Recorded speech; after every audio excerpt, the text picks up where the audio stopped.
Powered by Sports Interaction, Canada Sportsbook.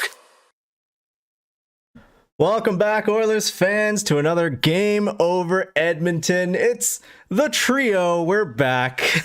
We're back, bitches. We're back, and so are the Oilers. We got Avry in the middle, Zach on your left, and me, Dennis, on your right here. And just like always, we're brought to you by our sponsor, Sports Interaction.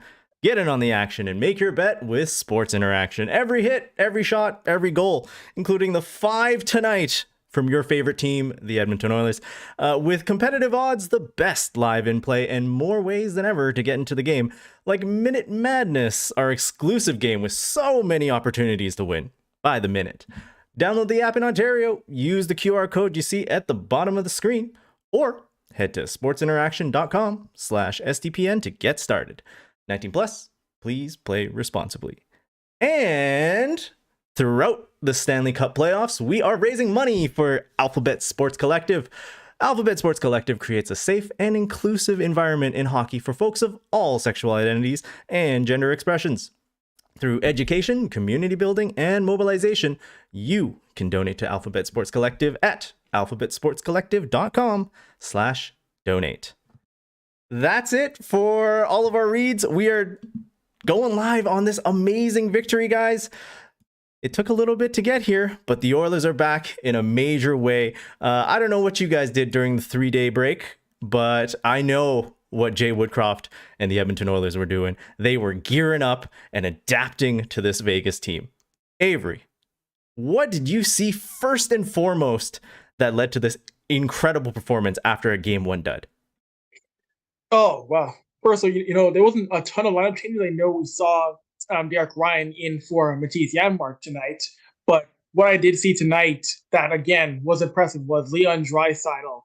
Leon Draisaitl, once again, taking over. He now has 13 goals now in the postseason in only 8 games. His run of dominance continues in the Oilers' top 6. I love the play tonight. Also, Evan Bouchard, I thought he was really active tonight. He got a goal himself in this game. And again, Edmonton, no surprise, the power play steps up once again, takes advantage of Vegas mistakes. I'm sure if you're Bruce Cassidy, you were livid because that is the one thing you cannot do. You have to keep things 5-on-5. This is a team that we saw the fourth power play right now is running over 60% in the postseason. So I like the fact that once again, the special teams for this club were very active tonight, fellas.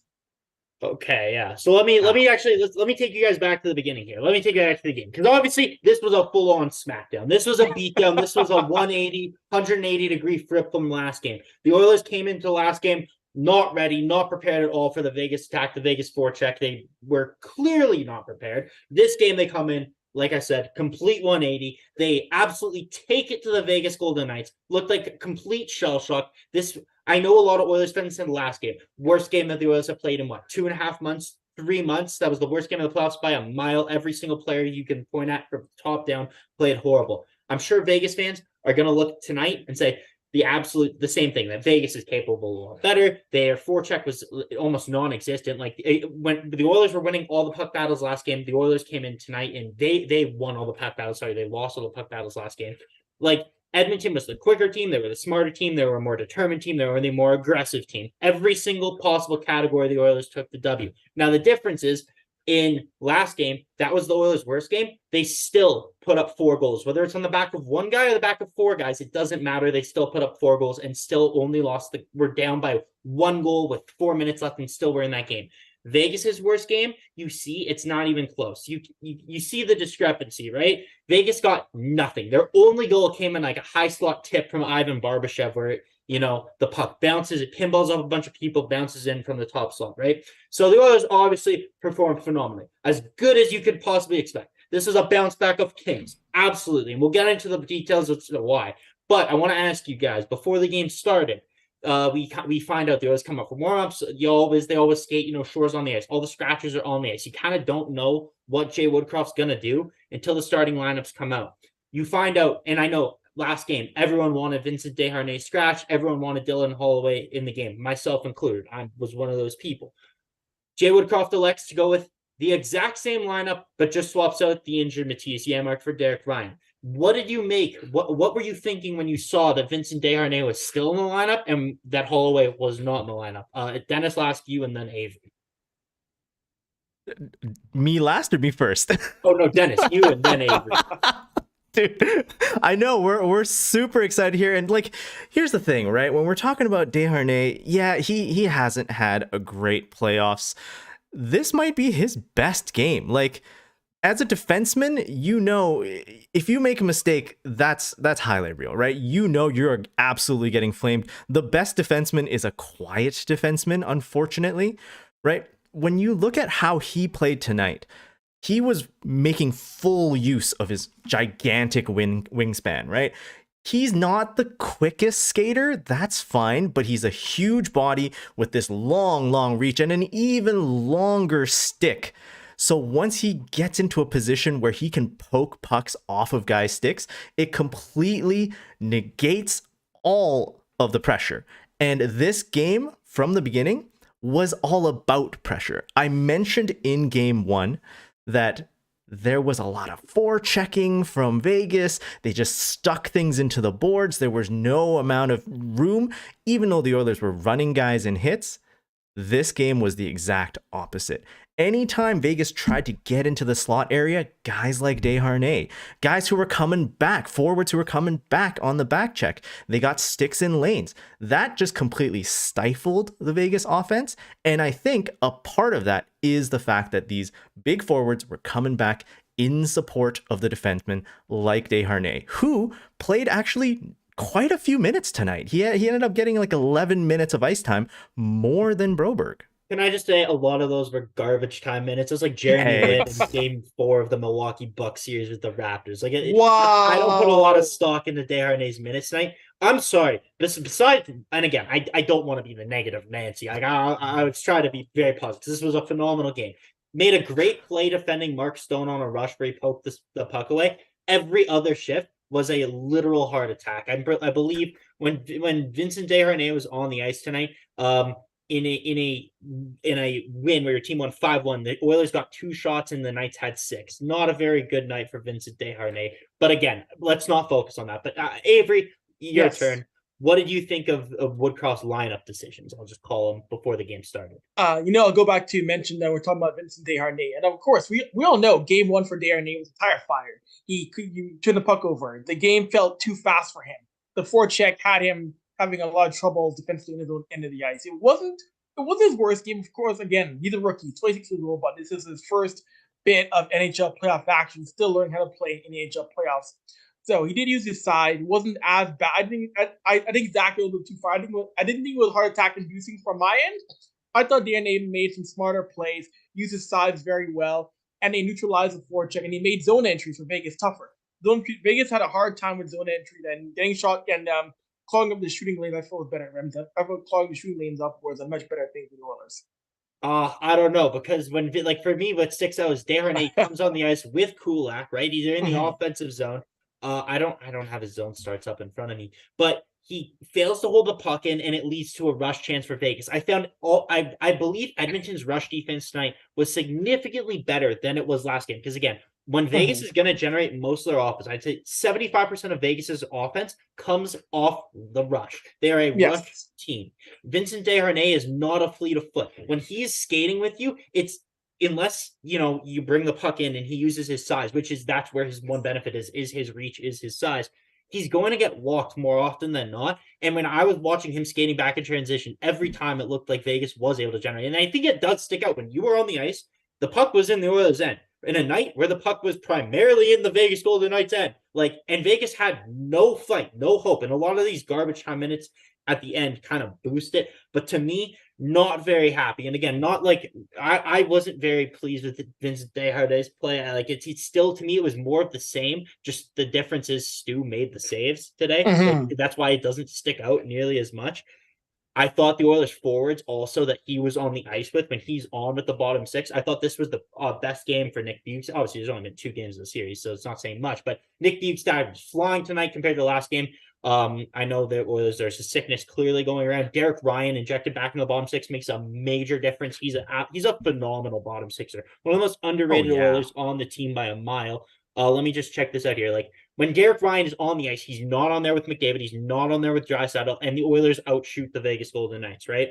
When Derek Ryan's on the ice, the puck is in the other end. So that's a very big positive there. So I thought Ryan was a spark plug tonight. Just fantastic. Fantastic. What do you guys think of him?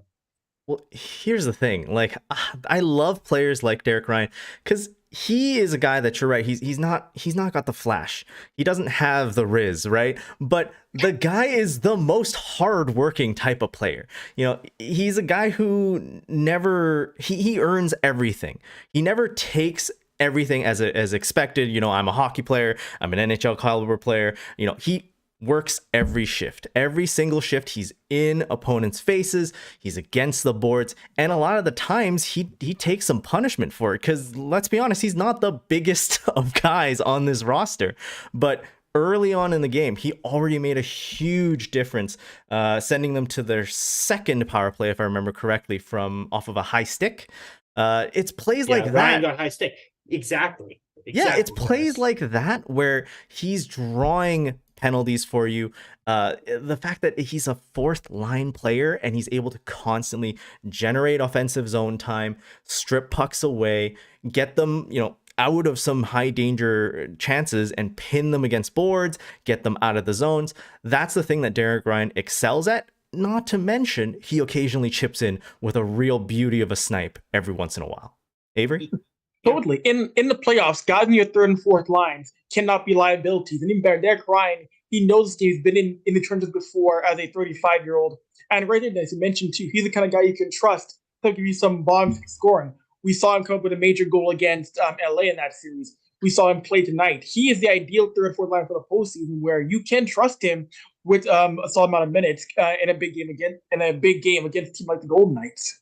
Well, he is one of those rare guys that the Oilers have, and they don't have many of these guys in their bottom six. But he is a play driver that can drive the play. He can be the catalyst on a line without 97 and 29. And when you get down in the corners on the Vegas defense and you get aggressive and you start pushing the pace and bringing the play to them in their zone, they're going to take penalties. And I know they were the most disciplined team in the regular season, but you see, just like every other hockey team, they're susceptible to it. And you get that hard work, and you saw that come through for the Oilers tonight. That hard work draws them penalties right away. Zach Hyman doing what he needs to do, doing what he did so well in the regular season. Tonight, we finally saw it again. This is probably the first game in the playoffs where Zach Hyman was at the net. You know, when Vegas is challenging a goal because Hyman's there, that's when he's most effective, right? When he's just teetering on that edge. Derek Ryan, the same. You're working hard. You're down low. Warren Fogle, I thought, was exceptional tonight. This is the thing. You cycle, you get it in deep in Vegas, and whether McDavid or Draisaitl's on the ice or not, you're making them panic. They have to be more aggressive, and the refs are clearly calling it. And then when the refs start calling it, it opens it up at 5-on-5, because it seemed like, kind of when the second period started, Vegas is getting. They're getting nervous to take those penalties. They know if they play more aggressive 5-on-5, they're going to get called. So that just opens up the ice more and more for McDavid and Draisaitl 5-on-5. So yeah, you can have the Vegas Twitter admin going power play, Merchant, Leon Draisaitlers, all that crap. But at the end of the day, this is how the Oilers are most effective. You saw the skeleton of this game kind of in the last game, but this is the Oilers working their game plan to a T. You saw the transition game significantly faster tonight. You saw the Oilers not hanging back, waiting for the wingers to get set up. They weren't doubling back into their defensive zone. It was always, you get the puck on your stick, outlet pass. You saw Evan Bouchard. I saw beautiful passes to Clem Costin, Derek Ryan. Regardless, it didn't matter whether it was McDavid or Draisaitl or a guy in the bottom six. It was on the defenseman's stick. It was either one pass to the other defenseman and then out of the zone up to a winger. You can't let Vegas get set up in that 1-2-2, which they run in the neutral zone, because you saw the Oilers run into so much trouble entering the zone last game. And Dennis, I'll let you say your thing in 1 second. But Edmonton kept getting stifled at the blue line. This game, and last game, it was McDavid and Draisaitl were the only two able to make the entries. This game, Bjugstad had his legs. He was able to make entries. Derek Ryan, able to make zone entries. Warren Fogle, Ryan McLeod, all those guys make zone entries. You get Vegas back. You get them on your heels. This was the game plan. Edmonton did it perfect. Absolutely. I think it's funny when you bring this up. It's almost like last game, what I saw was the Vegas forecheck, the Vegas digging in corners, chipping in against forwards, like getting that transition play through a frustrated Oilers defense line. That's what I saw today from the Oilers instead. Early on, you got a lot of forechecking pressure from the Oilers, getting pucks, trying to just win some of these battles, getting them into, essentially a lot of power plays because Vegas felt this sudden pressure. They had to make some of these weird decisions where, I have to think about, if I give this puck up, this might go all the way back to my end, and it's a McDavid, it's a Draisaitl. I'm not going to take that risk. I'm going to try and just play a little bit over the edge. And when you're right, the refs call plays like that. That's when Edmonton's power play goes to work. And having a 2-0 lead early on, following it up with a shorthanded goal, all of that just stacks on the pressure. When you have all of these weights that are just adding and adding and adding onto Vegas's players, they start losing it. They start getting frustrated. They start trying to do things that aren't in their system. And that's when they get into even further trouble. Edmonton finally gets that open ice to play their transition game. And I said it last show, if you're playing a run and gun transition style offense, you're not winning the game against McDavid and Draisaitl. You mentioned Nick Bjugstad. Bjugstad had an amazing game. I think the fact that you have someone who can slide from that third position into a second line position, playing with Nuge, playing with guys like Yamamoto as well, he really elevates the system. Plus, the fact that he's a giant of a man really helps the fact that, hey, everyone else on the ice gets to stand a little taller. Doesn't matter if Vegas guys start getting a little chippy. Bjugstad is there. He's got your back. And I think the physicality ended up being a way bigger story than in game one here at the end of game two. Avery, what did you think about the physical play? No, I thought it was a major thing. What I saw earlier too, I saw as well. We know Mark Stone is banged up. We know Mark Stone's back is still an issue. I saw little shots here and there to Mark Stone. I saw Vinny Darnay gave him a shot. That's what you got to do. Yep. It's not, if the refs miss it, get away with that. Find a way. Of course, you don't want to see any guy knocked out of the game. You don't want to see a guy, of course, taken out for a long time, but you want to affect him, a little whack here, a little whack there. Let Mark Stone know you're there. Let him know it's going to be a long night. Now we all know your back is still hurting you. Well, once Vegas realized they were out of the game, that's when the physicality ramped up. So kind of halfway through the second period, it definitely got a life of its own. Well, after the 4 or 5-0 goal, it definitely took off. One thing I do got to say before we continue on, 71 of you guys watching now, I see Makinator, David W, MGD is here. As always, David Deadface, don't recognize your name. Brady Dodd, don't recognize your name. Thanks for joining us. Happy to have you. 44 Dill. Daniel, I saw Glenn up there too. Frankie's here as always, my guy Marty. But yeah, anyways, if you guys want to go hit the like button, we'd really appreciate it. Obviously, there's 80 of you watching now that I just checked back.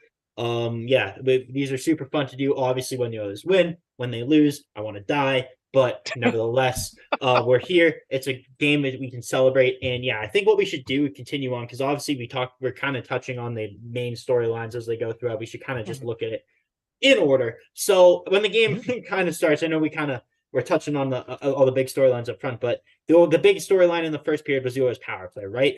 Right off the bat, the refs kind of set the precedent. McNabb cross-checks Hyman right into the post. The Oilers go on the power play.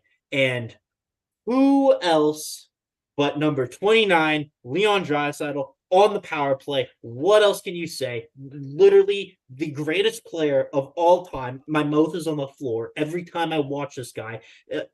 Unquestionably the most dominant playoff player of all time. I don't know who has a rebuttal. What can you say?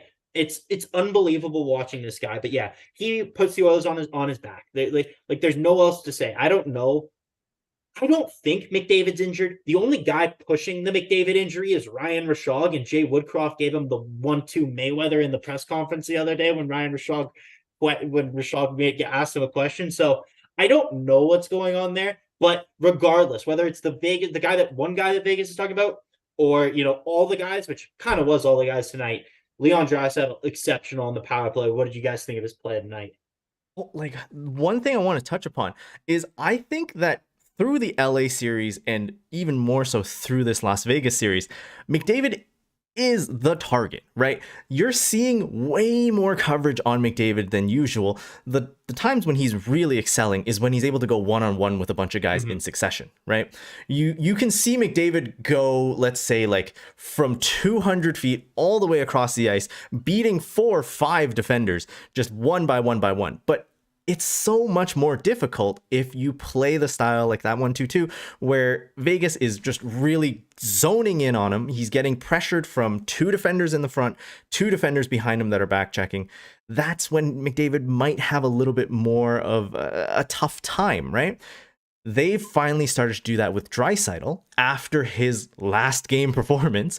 And when you see that sort of ice open up, when you suddenly have to have extra guys on McDavid, extra guys on Draisaitl, that's when you see things like Bouchard really stepping into lanes, finding these shot attempts. And off of that first power play goal, that was a rebound off of a Bouch bomb. Just like he got in the last game. And then the next goal, like, because then they shade a little bit to Draisaitl, they cheat towards Draisaitl, they cheat towards McDavid. There are so many weapons.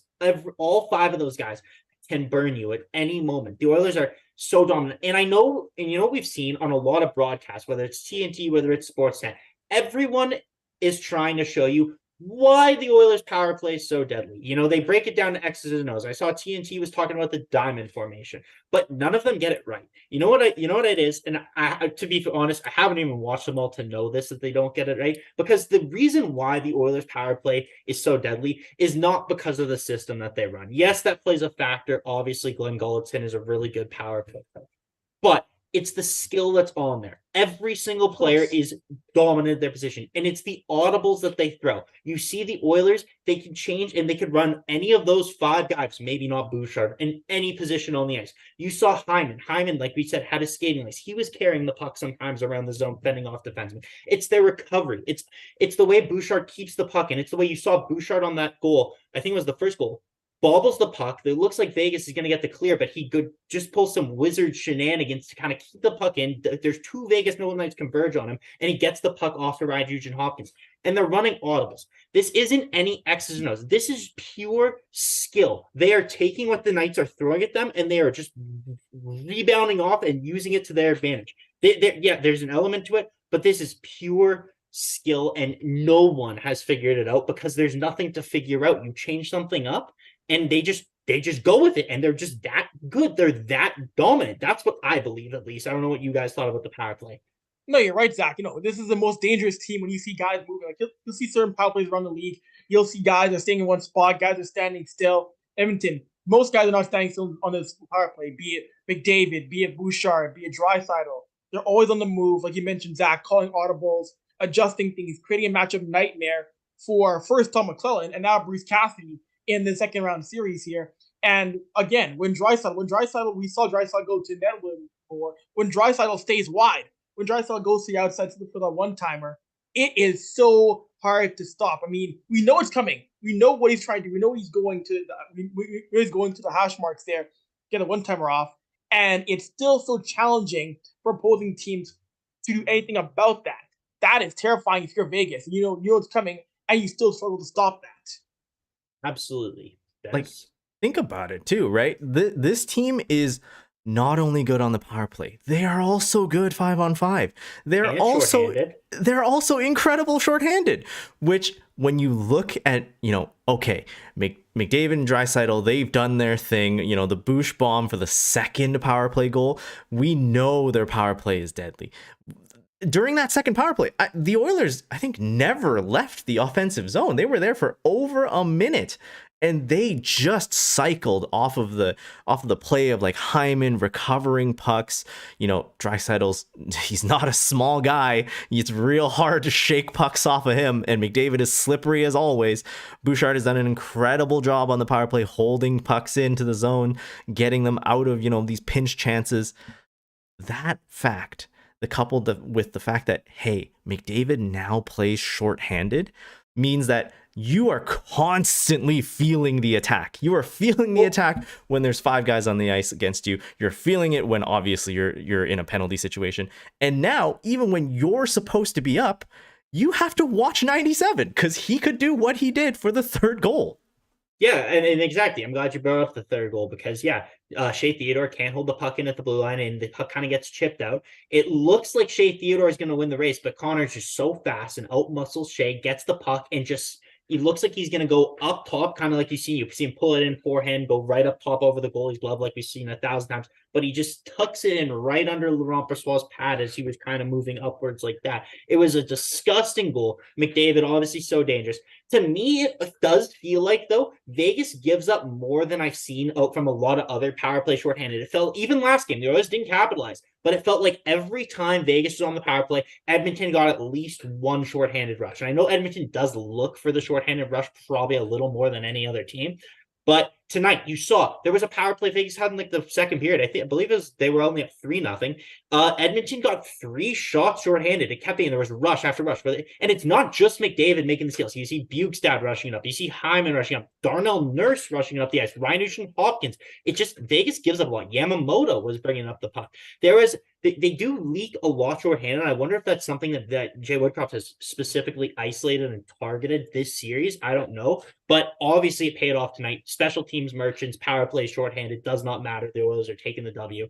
And then right again after that goal, Leon Draisaitl in front of the net gets the puck, shoots it in. This is the goal that Bruce Cassidy decided he was going to challenge for interference. When you heard that Vegas was challenging, what do you make of that?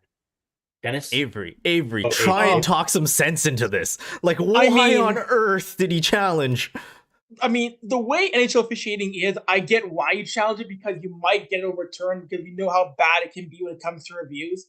But watching it back again, you can tell it was an Oiler pushed into Brossoit. You could tell that wasn't actually goaltender interference. So, of course, if you didn't see that, you would think, dumb challenge. But if you were Bruce Cassidy, why not? Give it a shot. They might overturn it. You never know. But see it again now. That was not goaltender interference. And Vegas paid for it.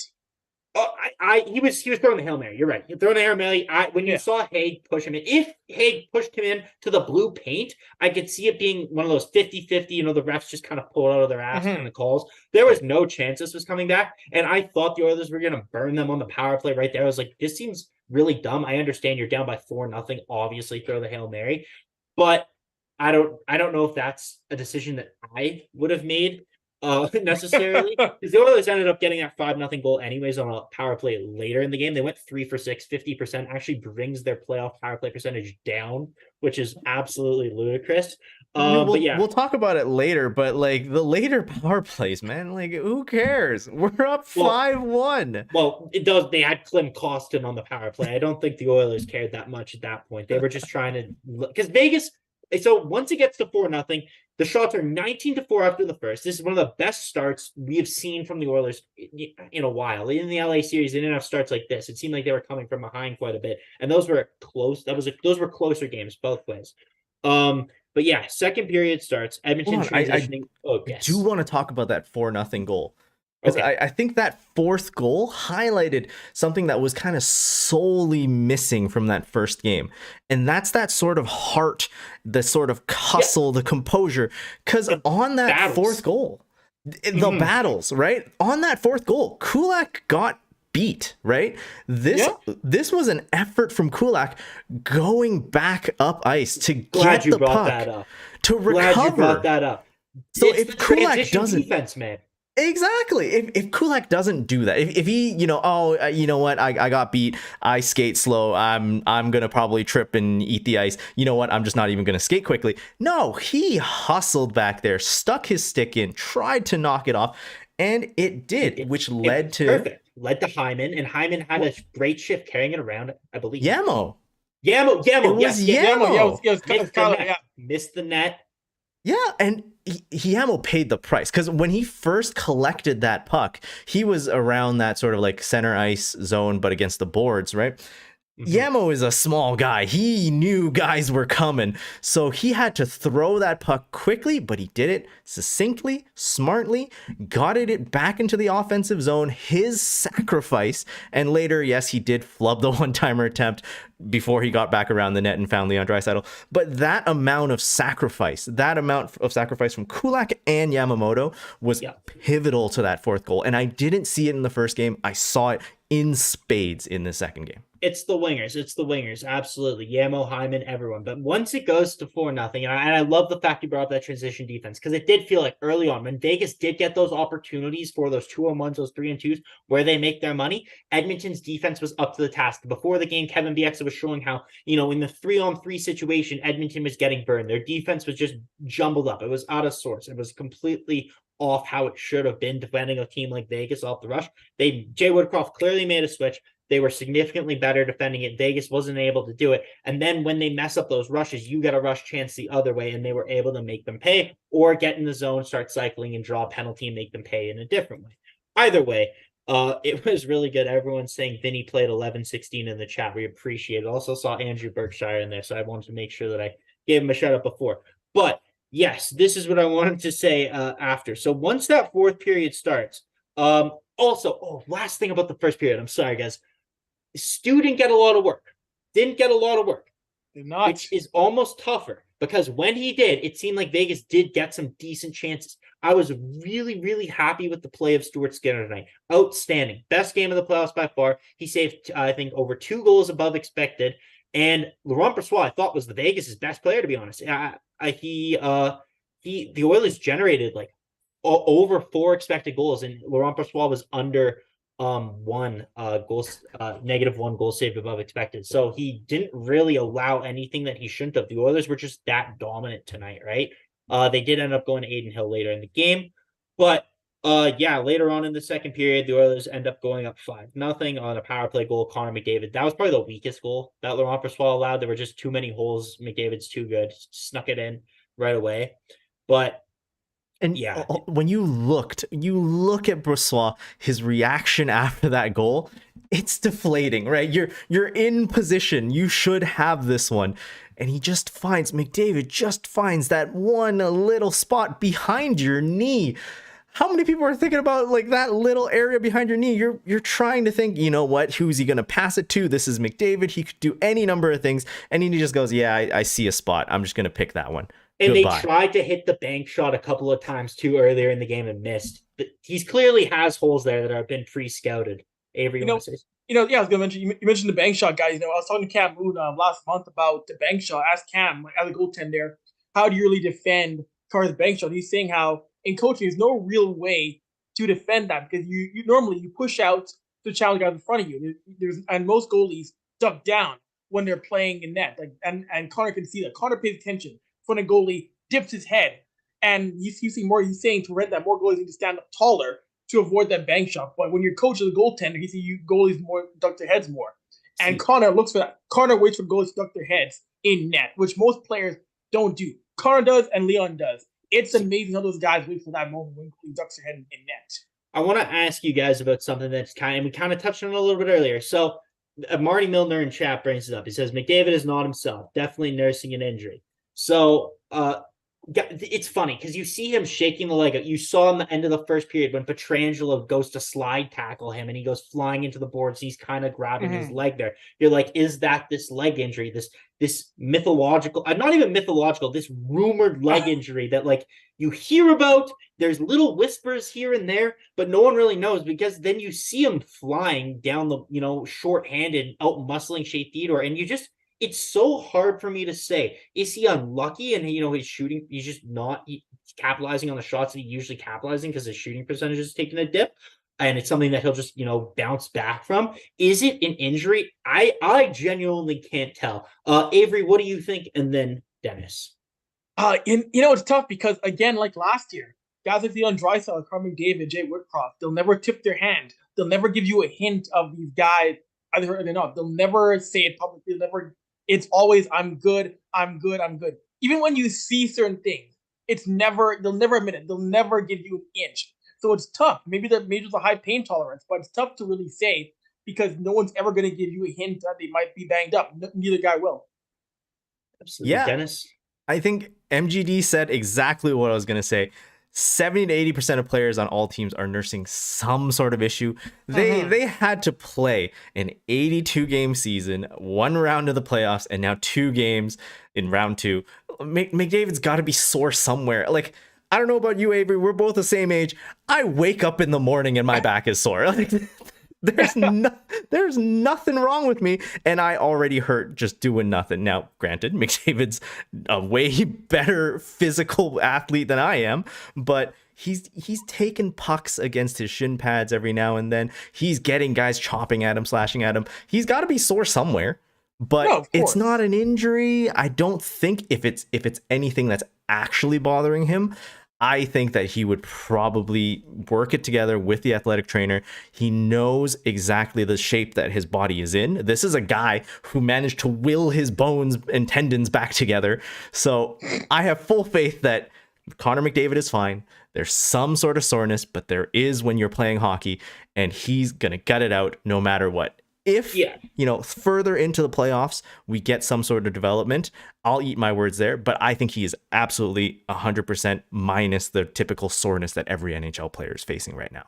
Yeah, of course. Every guy's going through right now, be it sore leg, sore shin, if you're Mark Stone, your back sore, and of course mentioned earlier, going after his back. Everybody's going through something right now. I was just talking about Mark Stone for a second, and we can kind of get back to this. I thought tonight he was significantly less effective than he was in game one. Yes. And I just found myself wondering, is that because the Oilers got to him? Now, I was listening to Vegas stuff after the game, and I heard that it's really weird because Mark Stone obviously had a really good game. He's the captain. It's game one of the playoffs. Usually, Mark Stone would be one of the guys that the media requests to speak to. Mark Stone after game one didn't speak to the media, which led some to believe that he was getting treatment on his back after the game, because there were some points where he definitely looked a little uncomfortable. Tonight, I thought he definitely looked significantly slower in his pace play. And I know he did pick up an assist later on, but there was one play in particular because you saw him get really frustrated. And I know, Avery, you kind of brought it up a little bit earlier when Desharnais fell on him and they got those coincidentals with the cross. And you see Mark Stone take a retaliation penalty. He just didn't seem right getting up from that to me. Like, it seemed like his back is really, really, really starting to affect his play. And when Mark Stone obviously is the number one catalyst on Vegas, without Mark Stone, they're a completely different team. It's similar to how McDavid affects the Oilers. Like, without McDavid, they're a different team. And I know in chat, Marty's saying you can see he's not himself. And I can see that. It's just really hard for me to say one way or another. I see both sides of the argument, and I know we're kind of moving backwards, but I just don't know one way or another if he's injured. There's got to be something, just not. It's because they look at it this way. Evander Kane is clearly injured, clearly nursing something. He hasn't been on the ice for morning skate since the playoffs started. He's nursing 2 injuries according to Elliot Friedman. Connor McDavid has been on the ice in every single practice. Is that just them not letting Vegas key into it? But at the meantime, also, if he was in that much pain and it was affecting him that much, he wouldn't be practicing. We saw, like you said last year, Leon didn't practice the entire playoffs after Mikey Anderson suplexed him. Like, it just didn't happen. So that's kind of where my only pause on that would come from. But let's kind of keep moving on because we keep getting stalled and I keep moving us backwards. So after that 5-0 goal before the second period ends, Vegas says to themselves, okay, you know what? Edmonton kind of, what we're going to do to them, we're not going to try and bring it to them. We're not going to try and end on a positive note. We're going to try and bring the physicality to them. To me, it felt a little thick. Vegas, to me, is not a physical, not an intimidating team. I said this to you guys before the show. When you think of the Kings, to me, at least from my perspective, I think rats. I think guys who are, no matter what the score is, no matter where they are, you could be November, it could be December, it could be a preseason, or it could be postseason. They're going to poke and prod and haul you down and do whatever they can to win. Vegas doesn't have that edge to me that LA does. It felt fake. It felt forced. It felt like, okay, we need to drag ourselves into the game. I want my teammates to see that we're trying to do something. We need to show the Oilers that we mean business, even though they could just felt phony. Like, they don't have that Ryan Reeves. They don't have an Evander Kane. Like, their skill players aren't going to make you feel stuff. They're sending out continuously Keegan Colasar and William, the stand-up comedian. The guy talks and talk, but he wouldn't fight Evander Kane. Evander Kane's trying to get him to go. He wouldn't go. William Carrier, yeah.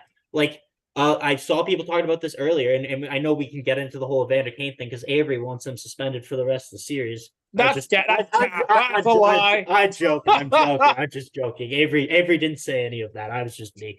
But yeah, no. But no. Let's be honest, right?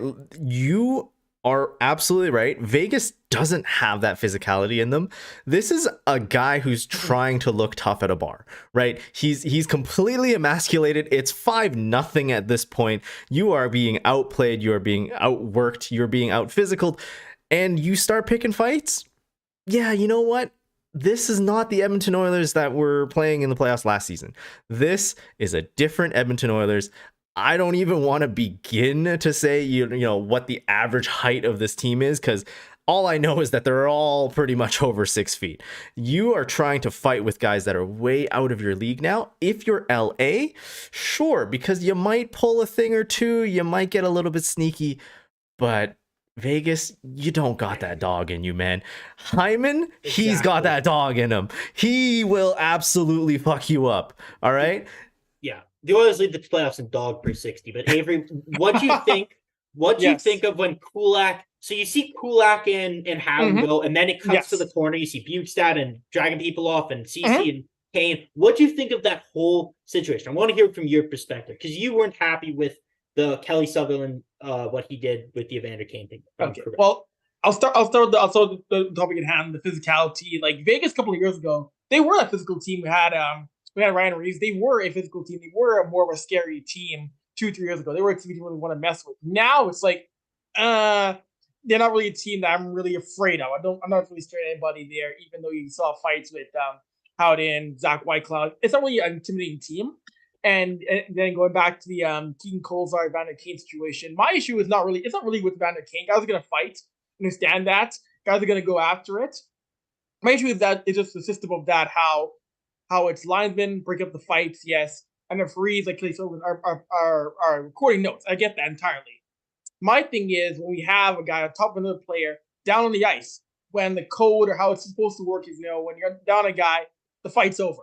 Yeah. My issue is that when you have a guy like Kane feeding cold at the groceries, it's still going on, and there's no one there breaking that up. When we all know you're on the ice, you're on top of a guy, fight's done, it's over. If that whole thing kept standing, I have no issues. I have no issues with Evander Kane teeing off on Kolzar when it stays standing. It's when it's down on the ice and the guy is down getting pummeled. I have issue with that. I have issue with the system that mandates more unofficial to stand up and linesmen. I feel that it should be any official, the player. If a fight is one-sided in that instance, and if anyone should be able to jump in that fight, is that one-sided on the ground? I feel that's my take. So I understand that perspective, and do I agree? I think it should be on the players when it falls to the ground, and they fall to the ground to stop hitting each other. And 99.9% of the time they do. They fall, you get like a love tap, whatever, like good fight, off the penalty box. Now, I don't know if I'm completely making this up. It's something that I feel like I remember, but I might be completely out to lunch here, and people in the chat could let me know if I'm completely wrong. But I believe I remember Darnell Nurse, like maybe 4 or 5 years ago now, got in a fight, and I believe it was with Roman Polak or someone like that, where a ref jumped in, grabbed Darnell, and Darnell was winning the fight. Like, he was dominating, so the refs tried to jump in. They grabbed him, and when they were restraining Darnell, Polak started feeding him.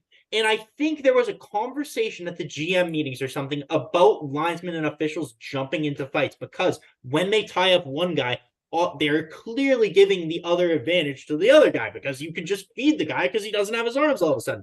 And I want to say that at some point there was a conversation with the officials to say, if two combatants are willingly engaged in a fight, you don't jump in until they're done, because when they're done, like we said, the code, 99% of the time, it just ends. Was it a little greasy by Evander Kane?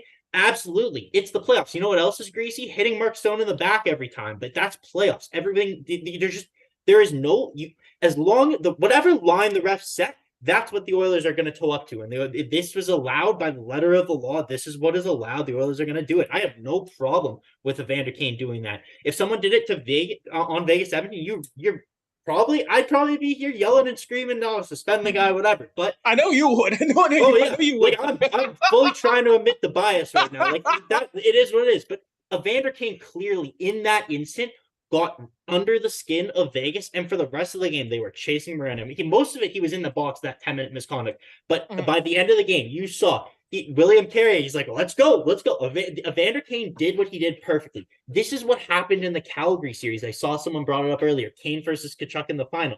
You hear people talk about it on Edmonton radio. The Jay Woodcroft matched up Evander Kane with Matthew Tkachuk after Matthew Tkachuk had a phenomenal game one.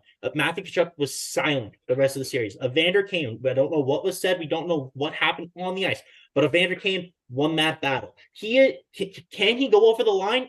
Absolutely. But the Oilers have him in there because, more often than not, and what do you see in the Oilers? He toes it right up to the line that the officials set. You saw him talking to the officials. We saw him get an understanding of what they're allowed, what they won't allow. And I thought Evander Kane played phenomenal. I thought that reason when he was on Keegan Kolesar beating the crap out of him, that's partially why they won it. Vegas is going to come up mad, and let's hope that leads to more mistakes. We saw in the first game, Alex Pietrangelo get a penalty for elbowing after the whistle. If they can get them mad like that and keep that rolling, this is just going to work to Edmonton's advantage. And I know Jacob Pratt says in chat, Kane addressed this in the game interview after, and we know what he said. He said, if someone wants to fuck around, they can find out. It's something of that sort, I believe. And I agree with Evander Kane. That is my bias, Joe, full admittedly. Let's be honest, right? Hockey is not a pacifist sport, right? There's definitely things that we don't want to see, and that's people getting hurt. In times like this, fighting, it's a part of the game. Like you said, Avry, if they're both standing on their feet and they're just feeding it to each other, that's fine. No one has any concerns at all. If Kane is on top of Kolesar and he's punching him in the head against the ice, okay, that's definitely over a line. That's definitely grounds for not only a suspension, a way for more additional discipline. This is a situation where Kane is feeding him, but he's hitting them in like the center of body area, like center of mass. There's a lot of padding there. Now, obviously, if you're Kane, I don't think you're thinking this through in terms of where am I going to hit him.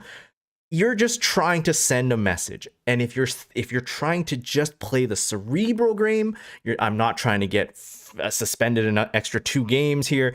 I just want to send an impact to him and to the rest of the Vegas organization. Hey, fuck around, you're going to find out. Well, that's the cerebral side of it. It's not so much the impact of the fists.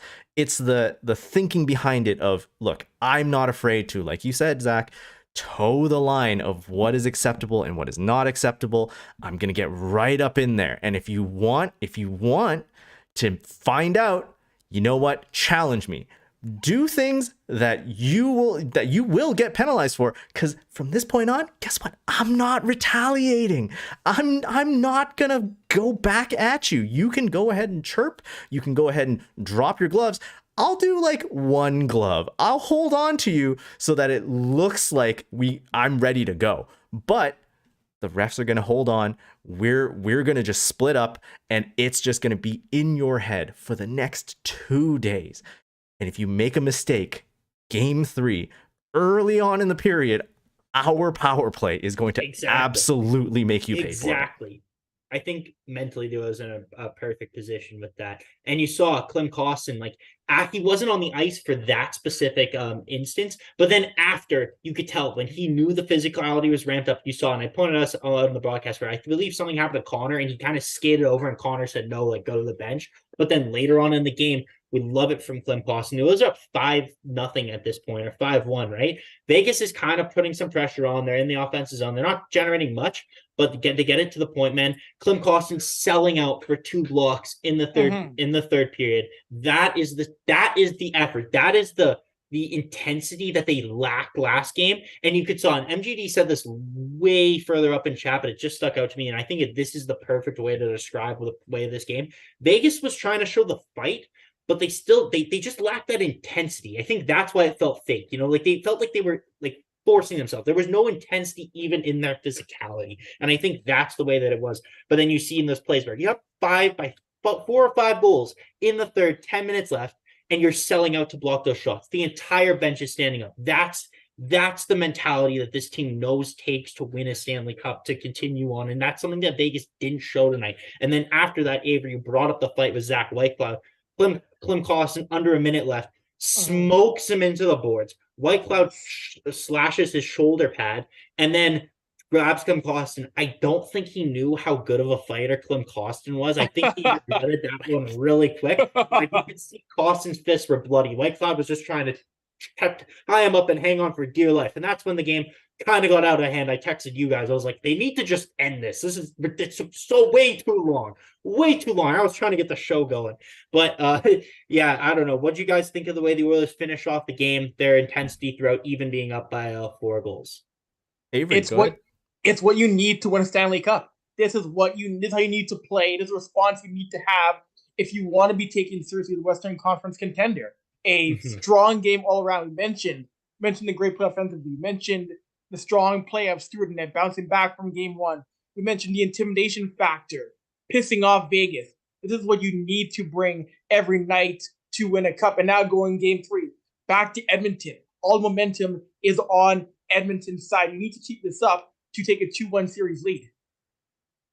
Absolutely. And this is what I love about not only the effort that the Oilers were putting in, they were still extremely disciplined, right? I mean, Hyman had that one incident happen, but he didn't go out and seek retribution. I know Hyman is, more of a gentle guy, but you try and absolutely like clock him when his head is down, he's gonna feel angry, right?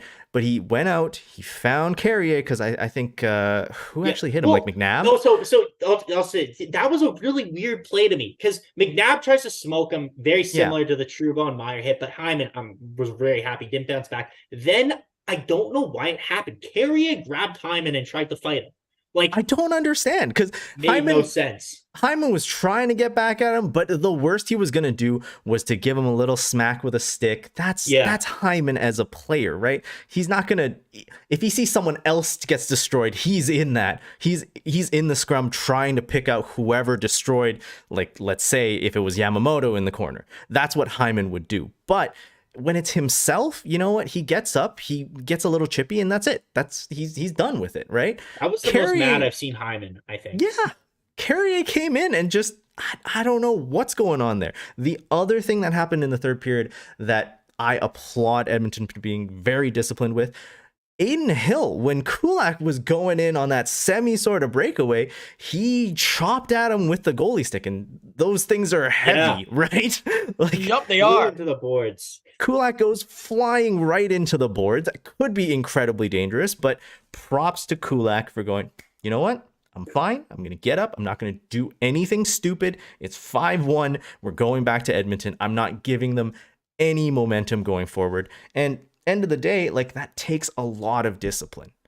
Yeah. One thing I just want to say before we, talk about the game 3 and kind of wrap it up, because we've been going for quite a while. Kilted Zombie throws in the chat. I haven't seen your name around here, so thanks for joining us. Really appreciate it. Costin makes a lot of gaffes, but man, is he awesome. What were the Blues thinking? I think Woodcroft knows when to limit and when to use Clem Costin. I think that's one of the players he's kind of perfected the use of, where you can see not a lot of ice time. He's able to put him in situations where he can score, where he can, use his physicality to his advantage. And he's a player that the Oilers they especially know how to use. And I think it is awesome to watch. He's a really particular tool in the toolbox, but they utilize him really well. We have 120 people watching right now.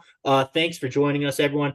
Please go ahead, hit that like button if you enjoy the show. Subscribe to SDPN. Come back for game 3.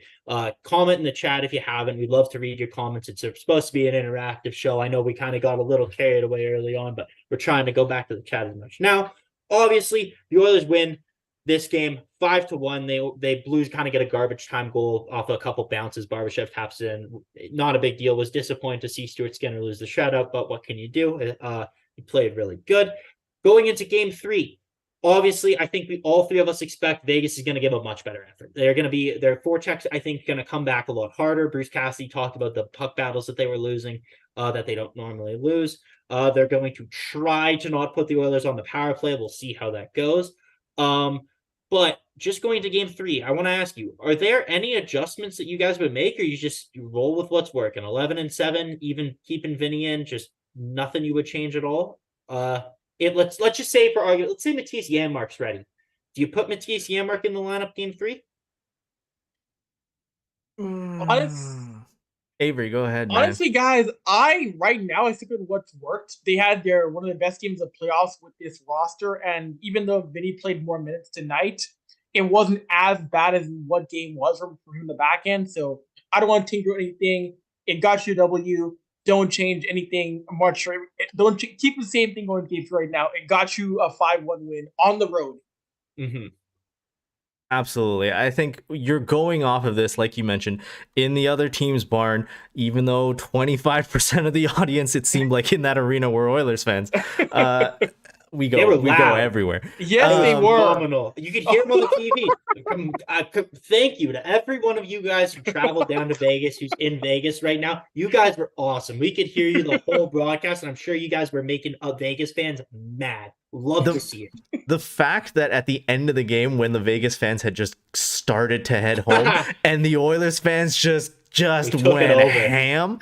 That's Moth Pit South, baby. Exactly. People, for those who are watching and don't know about Edmonton and Edmonton Vegas relations, there's a lot of Edmontonians who go to Vegas often and who live in Vegas. So it was no surprise that T-Mobile Arena taken over by a lot of Edmontonians. Wasn't a surprise at all. And hey, if you're in like Scottsdale, Arizona or something, if you're like 70 or semi-retired, something like that, go to Vegas for Game 5, man. Like, what? When are you gonna get to see the Oilers live again? Unless you fly back to Edmonton. Absolutely.